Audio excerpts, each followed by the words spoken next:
Life lesson episode 10. జరిగిందంతా చూశాక మావయ్య గారు కూడా ఈ కొడుకు ముందరే నించోబెట్టి, వెళ్ళిపో, ఉండలేకపోతే వెళ్ళిపో ఇక్కడి నుంచి, నా ఇంట్లో నుంచి అననైతే అన్నారు.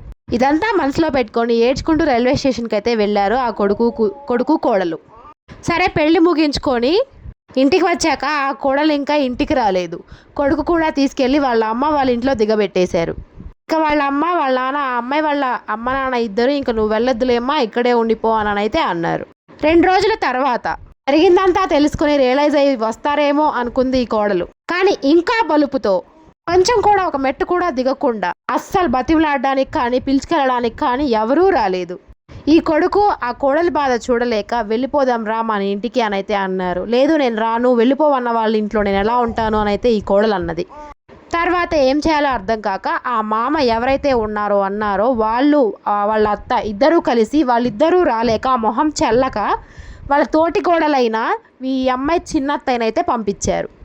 చిన్న మామయ్య చిన్న అత్తయ్య వచ్చేసి ఈ అమ్మాయిని కన్విన్స్ చేసేసి వీళ్ళ పేరెంట్స్ని కూడా కన్విన్స్ చేసేసి అయితే తీసుకెళ్ళిపోయారు.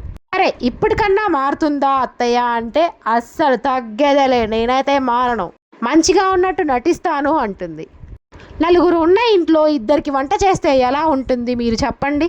అది కూడా కోడల మామయ్య అన్నం తినేదాకా తినకూడదంట. ప్రెగ్నెంట్ లేడీ ఒక అమ్మాయి అన్నం తినకుండా 3 దాకా 2 దాకా ఎలా ఉంటుంది?